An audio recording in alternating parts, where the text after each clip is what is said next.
Imagine stepping into a time machine, setting the dial to a date long before your birth, and arriving in a world where your grandfather is a young man. You watch him for days, uncertain of what you will do. Finally, you confront him. If you prevent your parent from ever being conceived, you prevent your own existence. But then, who pulled the trigger? If you never exist, you never travel back to cause the death. If you do exist, you do. The paradox feels like a loop in causation that refuses to straighten out. This is the grandfather paradox, a puzzle that brings together logic, metaphysics, physics, ethics, and storytelling. It is more than a clever riddle. It is a probe into how causes work, how possibilities are to be understood, and what sort of world we live in. At its core, the paradox is a causal contradiction. If you travel back to before your parent was conceived and stop that conception, then you will not exist. If you do not exist, you cannot travel back to stop it. If you cannot stop it, then you do exist. If you do exist, you can travel back and try again. The structure looks like a cycle, in which an event produces its own negation. Unlike puzzles that rely on self-reference in language, this one attempts to twist the order of cause and effect in the world itself. Variants abound. In the bootstrap paradox, a work or an object seems to appear without origin, as when you hand Shakespeare a copy of Hamlet that he later publishes.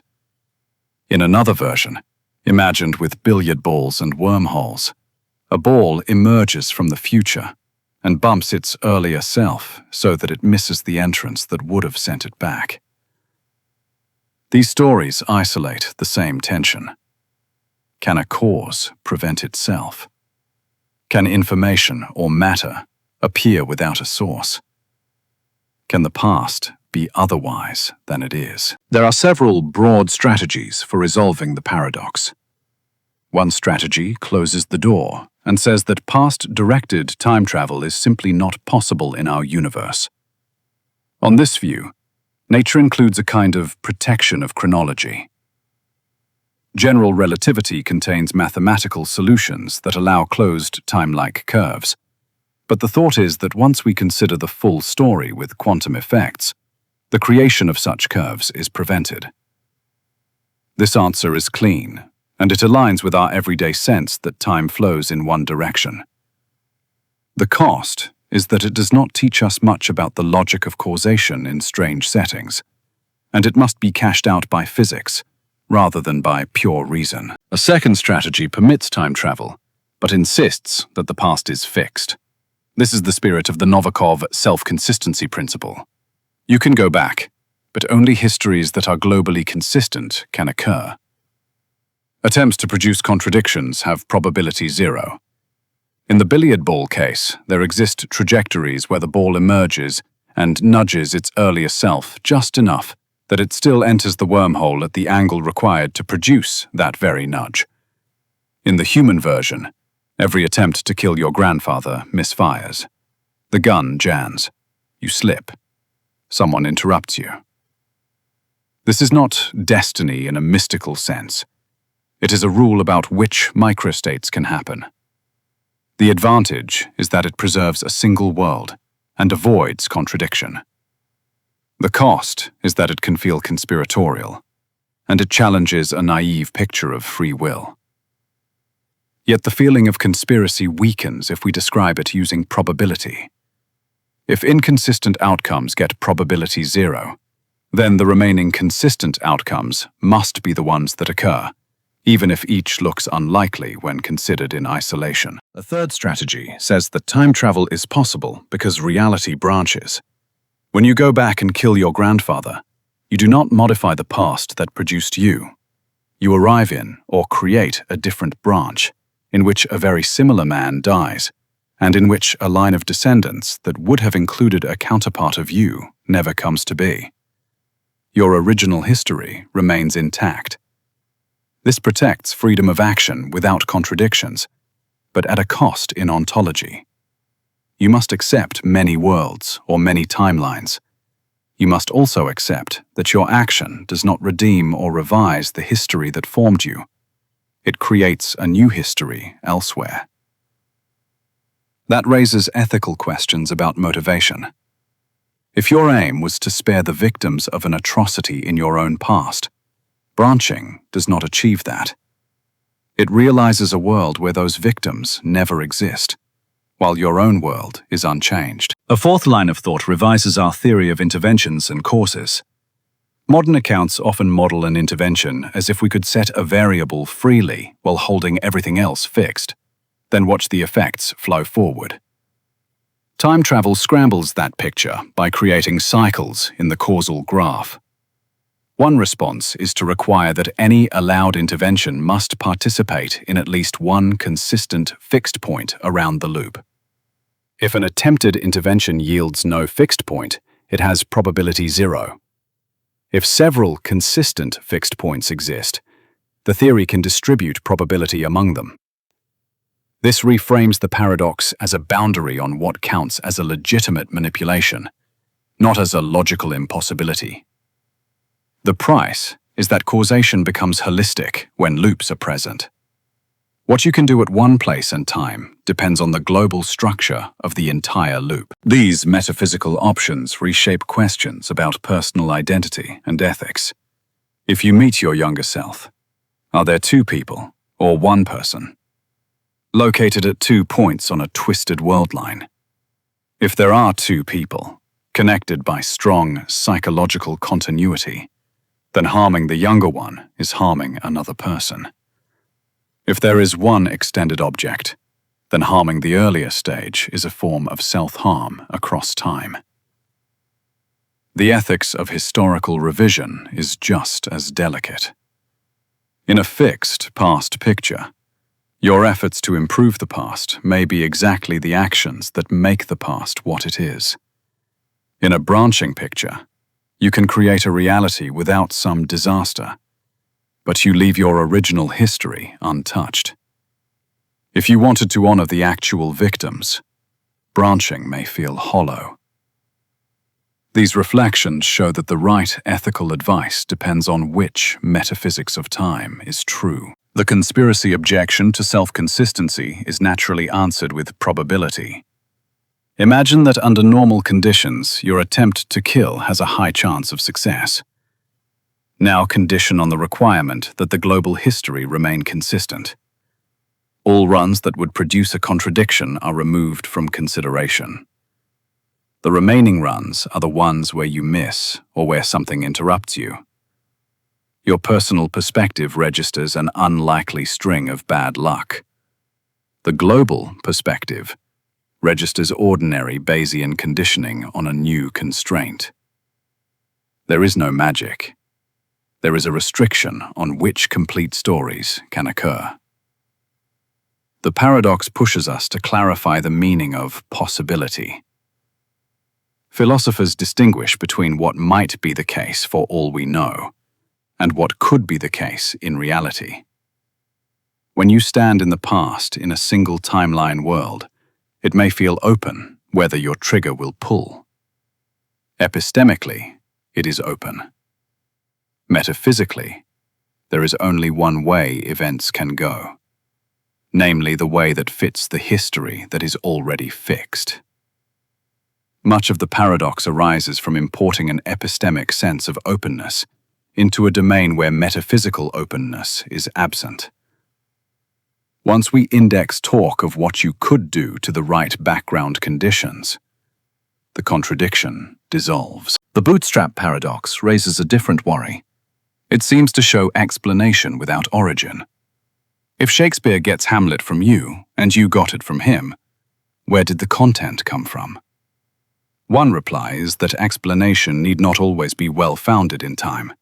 In a loop, the presence of a stable structure can be lawful and coherent without a first cause inside the loop. Another reply shifts the why question outward. The loop is explained by the global laws and boundary conditions that permit it, rather than by a linear genealogy within the loop. Whether this satisfies you depends on your taste for circular explanation. If you demand a strict foundation, Loops will bother you. If you allow circularity under lawful constraints, they are strange, but not contradictory. Physics gives the paradox room to breathe, and also offers tools to manage it. General relativity admits spacetimes that contain closed, time-like curves. Whether nature realizes any of them is another matter. Quantum models add further texture. In Deutsch-style models, a system that interacts with its past self across a loop must satisfy a fixed point condition on its state. This enforces consistency in a way that resembles the many worlds flavor, where different components of a quantum state realize different outcomes, while the whole remains consistent. Other approaches use post-selection to model loops by conditioning on outcomes that close them. In each case, the philosophical moral is familiar. Consistency constraints and fixed points do the heavy lifting, and contradictions never gain a foothold. What about free will? If freedom means the ability to do otherwise while the past and the laws remain fixed, then fixed past time travel leaves little room to maneuver, although so does strict determinism even without time travel. If freedom means acting for reasons with the right kind of control, then you can still be an agent on a loop. You can deliberate, form intentions, and act, with the understanding that some apparent options are not genuinely available because they would violate consistency. If freedom has a two-stage character in which chance opens alternatives and character selects among them, then chance is constrained by the loop, and selection still operates within that feasible set. The paradox can be expressed in compact, logical terms, but the heart of the matter is how we index possibility. Many of us assume without noticing that we can imagine holding the past fixed and then changing our present choice, and that these two things can come apart. In a world with loops, the total story presses back. Some imagined choices are not part of any coherent total story. The solution is not to deny that we experience alternatives. It is to place that experience within a structure that filters out what cannot be part of a consistent history. Our experience of time is narrative. We write life as an accumulating record. Time travel stories work by taking our sense of openness in the present and placing it into the past, where it clashes with the sense that what is written is written. This clash produces the grip of the grandfather paradox. When we refine our ideas of causation and possibility, the grip loosens. The paradox teaches that causation may be global when loops exist, that possibility must be indexed to background facts, that explanation may sometimes be circular yet lawful, and that ethical judgment depends on the shape of time itself. To make these ideas vivid, picture a single scene 3 ways. You stand in a city in the middle of the last century outside a cinema. Your teenage grandfather steps out with friends. In the first rendering, the universe never allows you to be there at all. The machine never worked, or the path to that moment was blocked. In the second rendering, you approach, but something always happens. The plan fails in a way that still leaves your family line intact. In the third rendering, the plan succeeds, but not in the world that led to you. Your original world remains as it was, and another history takes its place where you stand. Each rendering is coherent as a story. Which one is metaphysically possible depends on which structure time and causation actually have. So, what does the paradox finally show? It does not force a single conclusion. Rather, it forces coherence among the beliefs we hold. If you are certain that past travel is possible, and you are certain you can change the past in the very same world, you cannot keep both. You must give up one of them, or refine what you mean by change. My own bet would be that our universe does not host macroscopic, closed loops of time. If it somehow does, global self-consistency rules the possibilities, and apparent miracles would be bookkeeping artifacts of conditioning on that rule. Either way, the grandfather paradox does not defeat the idea of time travel by logic alone. It invites us to rethink causation, refine our understanding of possibility, and take responsibility for the part of time that truly awaits us. The past may be sealed, or it may be plural, but the future still asks for care and courage. Here is where the paradox turns practical in surprising ways. If loops or retrocausal links are even remotely coherent, decision-making itself needs an upgrade. You can pre-commit in ways that treat your future and past selves like negotiating partners, rather than a single, uninterrupted will.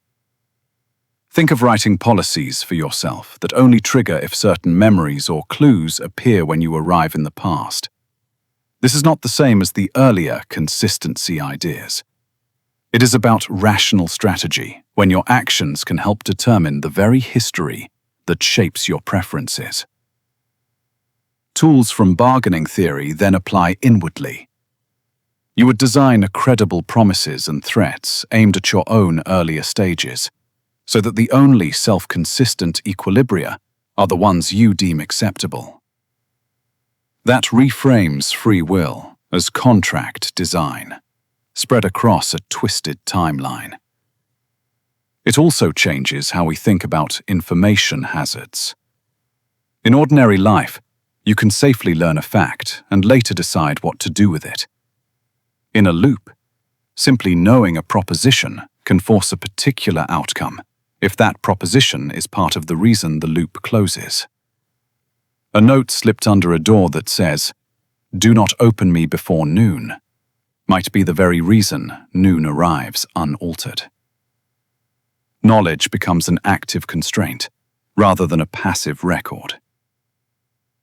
A workable safety culture would include protocols for quarantining facts that could collapse option sets, plus audit trails proving that crucial choices were made without contaminating foreknowledge. We usually treat secrecy as a matter of privacy. Here, it becomes a structural tool for preserving agency. There is a computational angle too. Even without contradictions, finding a self-consistent plan can be as hard as solving a fixed point in a large, tangled system. In the worst cases, the search space blows up. That means time travel does not give you free miracles. It replaces one hard problem with another. You still need an algorithm that converges to a loop-closing policy. If reality biases toward the simplest, consistent histories, then the plans we actually observe might be the ones with the smallest description length. This would make razor-like principles do real work. Among all consistent loops, the compressible ones dominate. Law and responsibility shift in subtle ways. Our systems assume a clean order of act, then consequence. If your older stage nudges your younger stage, who counts as the principal? You could be both inciter and victim, both conspirator and witness. A sane doctrine might pivot from who moved first to who had the last clear chance to avoid harm, measured along the loop rather than along ordinary time. Evidence rules would need to treat artifacts with loop provenance as suspect. A diary page with no origin inside history is not false, but its chain of custody is circular. That demands a new category and proof. Not forged, loop-born. Language will adapt. Our tense system is built for one arrow. In a world where the past can be visited yet remains fixed, speakers already invent workarounds. This happened, and it will have always been caused by what I am now doing. If branching is real, everyday talk will learn to distinguish my past from a past. Children will grow up fluent in counterfactual tense as a living register rather than a philosophical toy. Grammar will lag, then catch up, as it did when we learned to speak about probability and perspective. There is also a therapeutic reading. Many people live with looping narratives of regret. If literal revision of the past is off the table, we can still harvest the paradox for practice. You can act now so that your memory of the past reframes itself without denial. The only loops we get for sure are the ones between attention, interpretation, and habit. You cannot kill the past, but you can change which parts of it are recruited as reasons for your next move. The paradox becomes a discipline of authorship under constraints. Consider science on the edge of testability. If loops exist rarely, they might leave small statistical fingerprints rather than showy anomalies. You would not see vanished grandfathers. You would see improbable near misses clustered around events that would otherwise create contradictions. That suggests a research program that hunts for anti-miracles. Places where outcomes look oddly fine-tuned to preserve recorded history. The null might win. But the idea converts a puzzle into a measurable hunch. Ethics can widen beyond rescue fantasies. If branching is possible, beneficence may include creating histories with flourishing, even though they are not yours. If branching is not possible, duties tilt toward stewardship of records and testimony, because the past can be honored but not repaired. In both cases, the focus drifts from heroic erasure to wise curation. What do we owe to the facts themselves? What do we owe to the stories people must live with when the facts cannot move? There is a cosmological twist that usually hides behind the scenes. We learn physics as an initial value story. Set the state at the beginning and evolve forward. Loops hint that boundary conditions might be two-sided. The world could be selected by constraints at both temporal ends, with ordinary evolution just the local face of a global fit. If so, the right picture of causation is not arrows, but compatibility.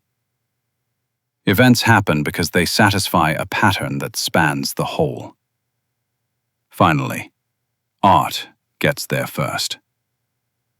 The paradox licenses new forms. Novels that are consistent loops without reveals. Music that returns to itself in a way that alters what the opening already meant. Installations where visitors become the origin of the piece they came to see.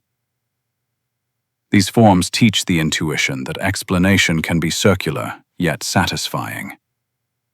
They train the taste we need to live well in a reality that might never hand us a first cause. So the lesson is this. The grandfather paradox is not only a test for theories of time, it is a design brief for rational planning under feedback across ages, for safe handling of knowledge that can close loops, for institutions that judge fairly when beginnings and endings trade places, for research programs that look for the quiet signatures of consistency, for languages that can say what we mean in a world with more than one way to be true, and for a kind of courage that does not depend on undoing what has been, but on becoming the kind of agent whose present choices would still make sense, even if they turn out to have always been there. I love paradoxes. I also love creating educational videos and shorts for you guys. I hope you also enjoy these. If you do, please do not forget to like and subscribe. It truly helps me out. See you next time.